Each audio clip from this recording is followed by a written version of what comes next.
Au nom du Père et du Fils et du Saint-Esprit, ainsi soit-il.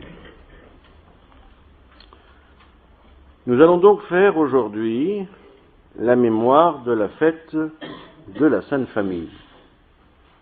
Et ça nous donne l'occasion de nous arrêter un petit peu sur la question de la famille, puisque cette question, au fond, est au centre de notre vie à tous. Nous formons une grande famille et chacun,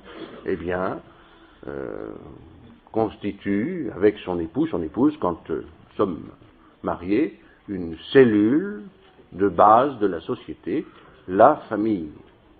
Alors je vous demanderai un petit peu de patience et de bonne volonté, parce que il y a énormément de choses à dire. Vous le savez, je suis bavard, et si je ne me retenais pas, je vous garderai pendant des heures.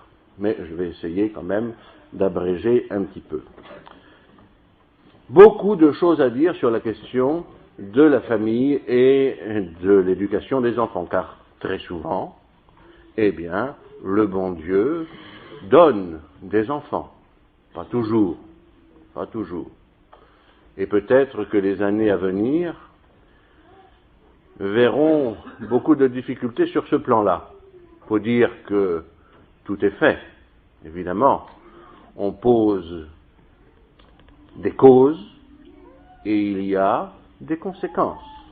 Quand on met obstacle à la conception des enfants, je ne vais pas vous faire tout un dessin sur la question, vous êtes assez intelligent pour comprendre. Aujourd'hui, depuis les années 60, la fin des années 60, c'est très à la mode tout ça. On veut sa liberté et on ne veut pas une ribambelle de petits-enfants à courir derrière maman. Donc, on se débrouille, on prend la petite pilule ou autre chose, on est tranquille, parce que la liberté, c'est très très important. Et avoir des enfants, pour beaucoup de femmes, c'est l'esclavage.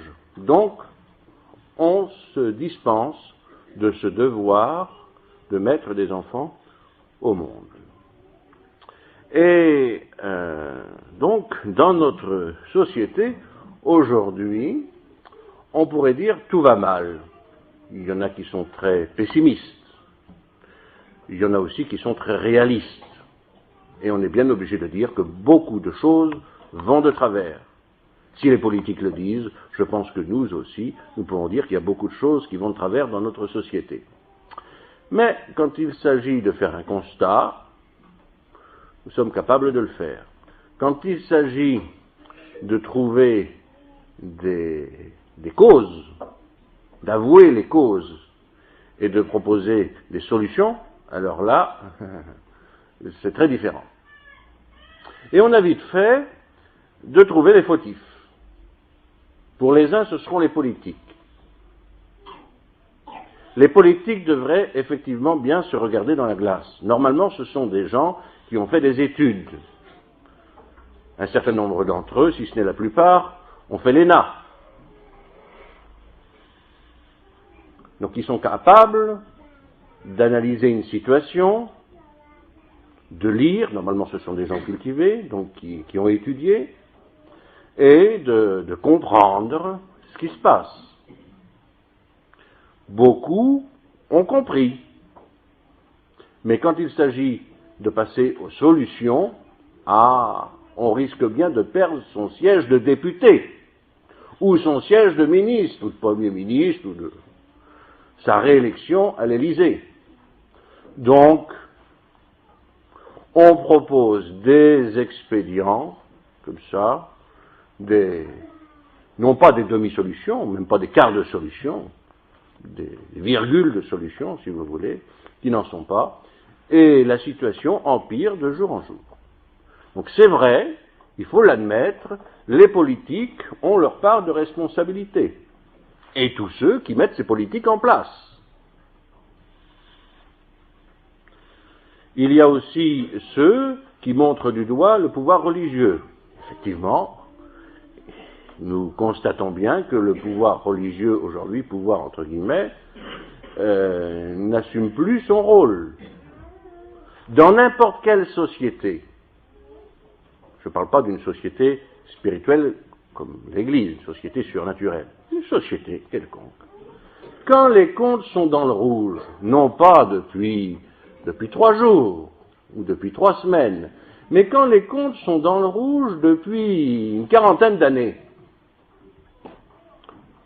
vous pouvez être certain que les responsables de la société vont trouver des solutions radicales. Parce qu'on ne peut pas être en dette, en faillite pendant 40 ans. Il faut bien trouver une solution. Parce qu'il n'y a plus d'argent pour payer les fournisseurs, il n'y a plus d'argent pour payer les salariés, ça ne peut pas continuer. La situation aujourd'hui de l'Église, évidemment, il y en a qui sont des rêveurs et qui voient tout en rose, tout va très bien, il n'y a pas de problème. Ah non, on leur explique les choses, non, il n'y a pas de problème. Les couvents se vident, il n'y a pas de problème. Les séminaires se vident, il n'y a pas de problème. Les prêtres n'ont plus la foi. Quelqu'un me rapportait encore l'autre jour que dans une université, pour ne pas la nommer, c'est en France, je ne vais pas plus loin, on enseigne que le péché originel, ce sont des fables, qu'Adam et Ève, ce sont des fables, et que la présence du Christ dans l'Eucharistie, c'est une façon de voir les choses. Bon, université catholique, voilà. Et il n'y a pas de problème. Les prêtres qui enseignent ça, soi-disant, ont la foi. On les laisse en place. Les responsables, on les laisse en place aussi. Quand, je reviens à la question de ma société, quand dans une société ça ne marche pas, bon, on essaye de voir où est le problème. Est-ce que ce sont les chefs d'équipe? Est-ce que ce sont les directeurs des différents services qui ne font pas leur travail? Est-ce que ce sont les ouvriers qui ne sont pas compétents? On analyse la situation, et puis, s'il faut éjecter quelqu'un, on l'éjecte, on le remplace, et à nouveau ça tourne. Bon. Ça fait 40 ans, moins, qu'on s'aperçoit, je suis désolé de le dire, mais les évêques ne sont plus les évêques catholiques. Quels sont les évêques aujourd'hui qui font quelque chose pour lutter contre l'avortement? Quels sont les évêques aujourd'hui qui s'opposent, en tant qu'évêque, un évêque, Monseigneur Pi, par exemple, le cardinal Pi, ça c'était un évêque. Quels sont les évêques aujourd'hui qui ont le courage de s'opposer à tel ou tel pouvoir politique, parce que tel pouvoir politique nous donne des lois qui sont antichrétiennes? On ne les voit pas. Alors, quand il s'agit de parler des droits de l'homme, quand il s'agit de parler de socialisme, là, ils sont présents sur les ondes. Mais quand il s'agit de défendre la doctrine catholique, ils ne sont pas là. Donc on aurait vite fait de dire, bon, on a trouvé la solution. Si ça marche mal dans la famille, c'est la hiérarchie. Ce sont les prêtres, ce sont les évêques, c'est Rome, c'est tout ça. Oui, tout ce monde-là a aussi sa part de responsabilité. Je vous le concède. Mais il y en a d'autres qui ont leur responsabilité. Ce sont les parents. Parce que s'il est facile de se marier, à l'Église, bien sûr, le mariage chrétien, c'est à l'Église. Eh bien, éduquer les enfants, c'est une autre affaire. C'est une grande responsabilité. On a les grâces d'État, bien sûr, quand on est marié à l'Église. Quand on n'est pas marié à l'Église, on n'est pas marié du tout devant Dieu, tout simplement. Il faut dire les choses telles qu'elles sont. Eh bien, on a la charge, il y a les enfants qui sont là, mais on n'a pas les grâces. Parce qu'on n'a pas le sacrement de mariage. C'est pas plus compliqué que ça, Pas besoin de faire des grandes études pour comprendre ça. Donc, évidemment, comme il y a de moins en moins de mariages chrétiens aujourd'hui, eh bien, il y a de plus en plus de situations bancales. Et ceux qui en font les frais, ce sont les enfants qui ne sont pas éduqués. Aujourd'hui, on pointe le doigt, on dit, bon, les jeunes font des bêtises, enfin, les pigeons sont pleines, que de catastrophes, Mais qu'est-ce qu'on a donné à ces jeunes? Quelle école déjà leur a-t-on donné? Une école républicaine qui a mis le bon Dieu au placard. Surtout pas Dieu. Ah non. Alors, si vous mettez le bon Dieu au placard, évidemment, quelle éducation vous pouvez donner aux enfants, messieurs les politiques?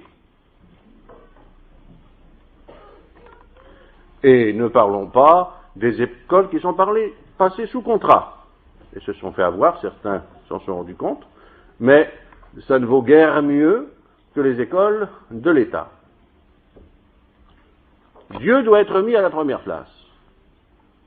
Ça, c'est la pierre fondamentale si on veut réussir l'éducation des enfants.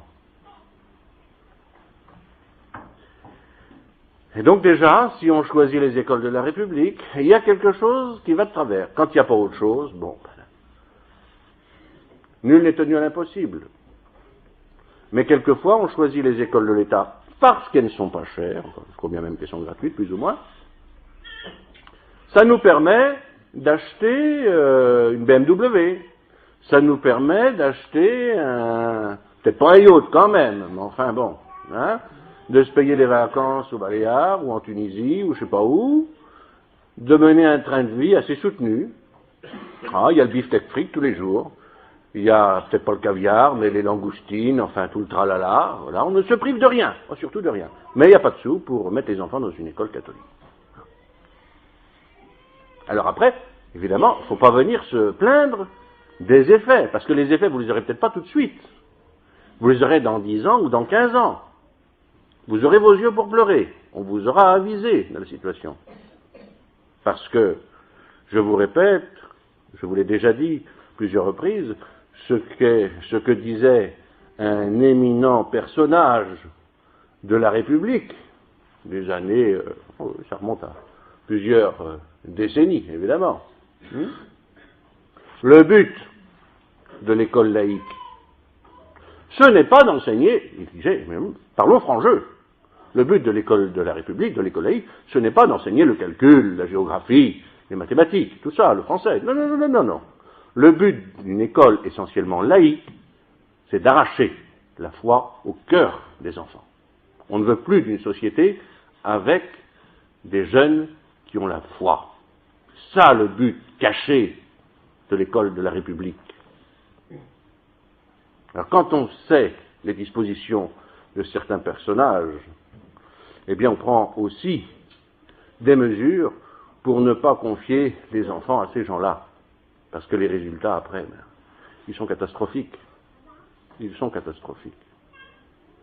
Il y a le problème de l'école, c'est vrai. Et il y a le problème aussi à la maison. Parce que l'éducation, ça commence à la maison. Déjà, la maman, lorsqu'elle a conçu son enfant, eh bien, elle devrait penser à le consacrer au bon Dieu, à l'offrir au bon Dieu. Il y a dans le rituel une prière de bénédiction pour les femmes qui attendent un enfant. Je pense qu'il serait bien qu'un jour, l'Église prévoie une prière toute particulière dans le rituel de consécration de l'enfant. Évidemment, il n'est pas encore baptisé, mais il est conçu, il est là, hein, le consacrer au bon Dieu. Une bénédiction toute spéciale, avant même le sacrement de baptême. Bon, il y a des mamans qui demandent la bénédiction qui existe actuellement dans le rituel, il y en a qui ne la demandent pas. Il y en a qui demandent les relevailles, il y en a qui ne les demandent pas. Oh non, ça fait ringard, n'est-ce pas? Bon. Tout ça, ce sont des aides du ciel pour nous aider dans notre cheminement sur cette terre pour vivre chrétiennement et pour sauver nos âmes, pour sauver les âmes de nos enfants. Quand vos enfants naissent, mesdames et mesdemoiselles, je sais que nous avons passé le cap des années 60 et 70, où par mondanité, par snobisme, on ne voulait pas allaiter les enfants. Voilà. Bon. Eh bien, que voulez-vous? C'est un devoir des mamans chrétiennes aussi, d'allaiter au moins un certain temps leur enfant. Vos enfants ne sont pas des veaux. Si j'étais des veaux, vous leur donneriez du lait de vache. Ou des moutons, du lait de brebis. Vos enfants sont des êtres humains. Bon, le bon Dieu a tout prévu.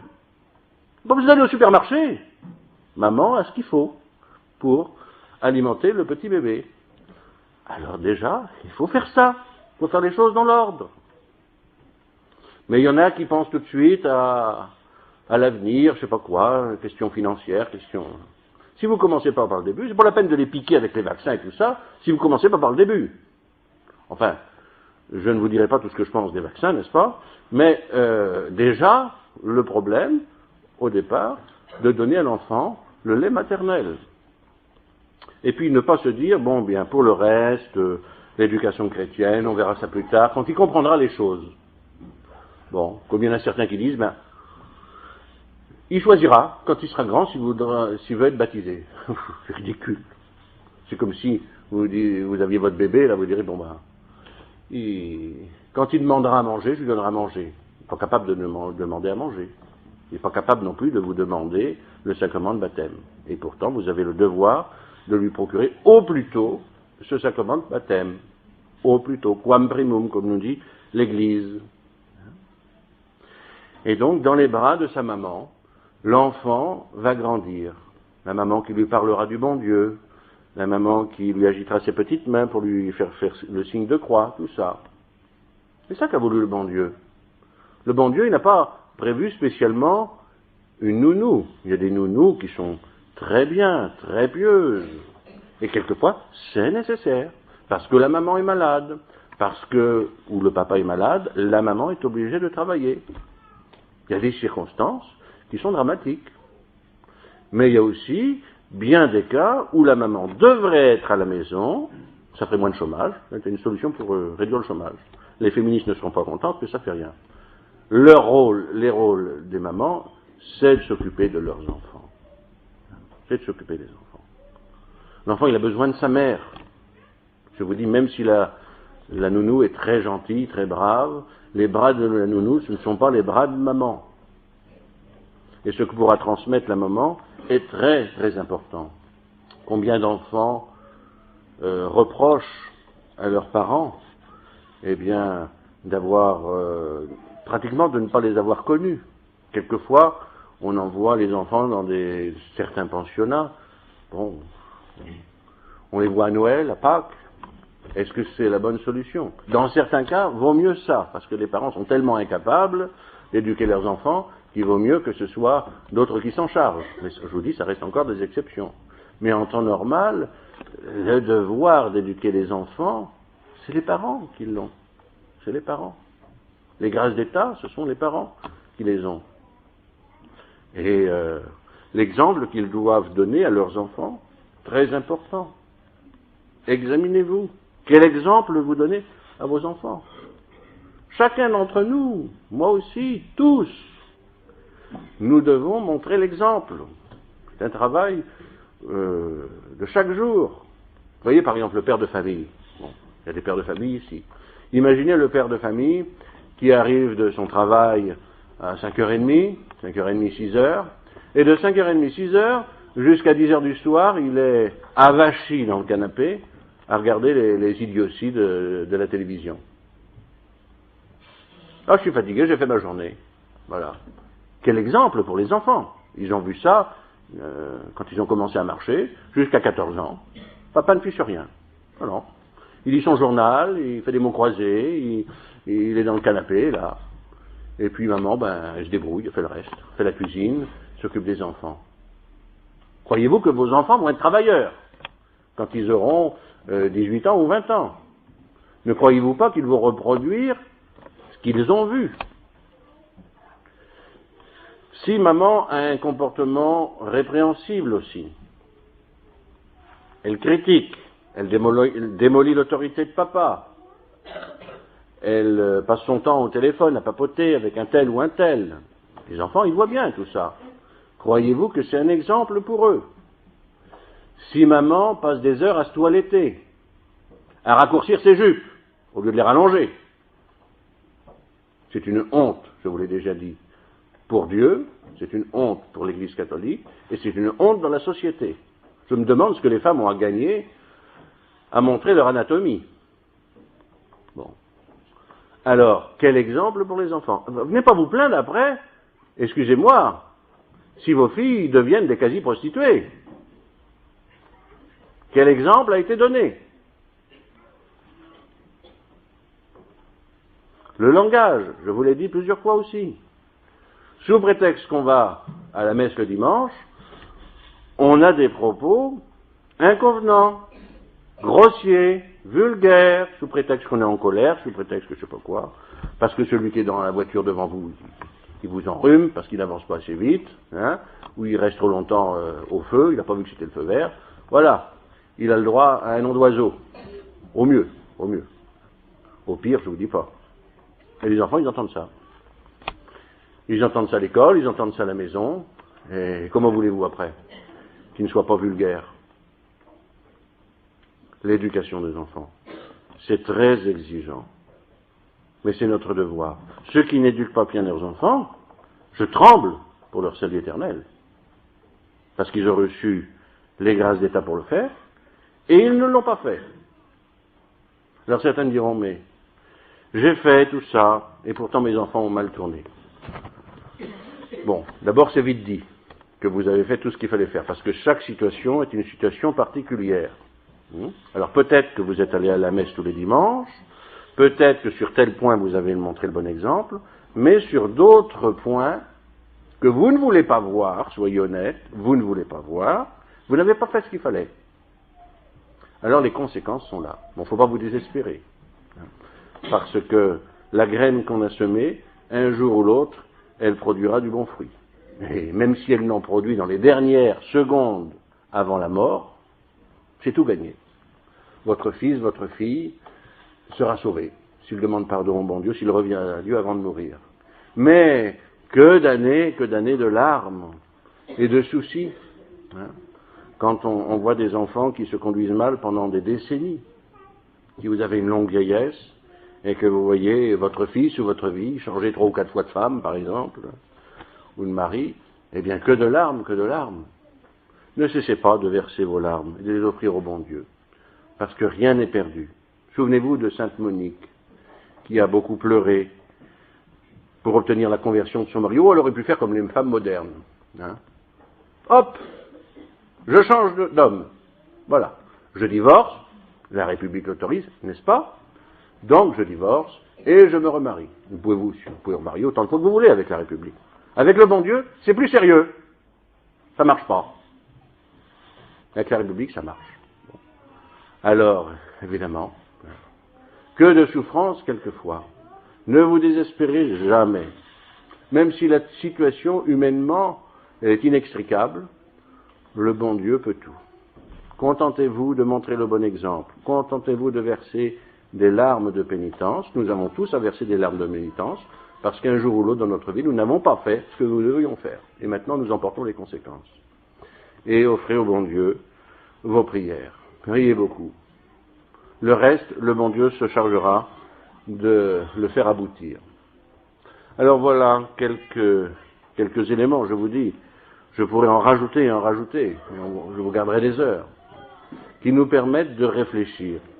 Et avant de montrer du doigt les autres, il faut faire son propre mea culpa et se dire sûrement que je n'ai pas fait ce que je devais faire. Donc, il faut maintenant, si je peux le faire, très bien. S'il est trop tard, parce que les enfants sont partis, eh bien, je peux verser des larmes, je peux prier. Et j'ai confiance, le bon Dieu est un Père, il arrangera les choses en temps opportun. Aujourd'hui, nous faisons la mémoire de la Sainte Famille. Eh bien, confions nos familles à la Sainte Vierge. Confions nos familles à Saint Joseph et à l'enfant Jésus, afin qu'il les protège, qu'il les garde dans la droite ligne. Tout le monde y gagnera. Tout le monde y gagnera. Oui, messieurs les politiques, vous y gagnerez vous aussi. Même si vous niez Dieu, même si vous êtes à gauche de la gauche, une famille chrétienne est une bonne famille. Comment marcheront les entreprises? Comment marchera la société si on a des jeunes qui n'ont aucune moralité? Si on a des jeunes qui mentent, qui trichent, qui font la grève, qui revendiquent constamment? Dans une famille chrétienne, ces choses-là, elles ne doivent pas exister. On travaille, on prie, on est résigné dans l'adversité. Eh bien, imaginez une société où on a ces valeurs-là. Évidemment, ce serait beaucoup plus facile à gérer, ce serait édifiant. Alors demandons à la Sainte Famille de nous aider à reconstituer le tissu de notre société moderne et d'établir des principes chrétiens, car ce n'est que sur la chrétienté que nous reconstruirons quelque chose de valable. Au nom du Père et du Fils et du Saint-Esprit, ainsi soit-il.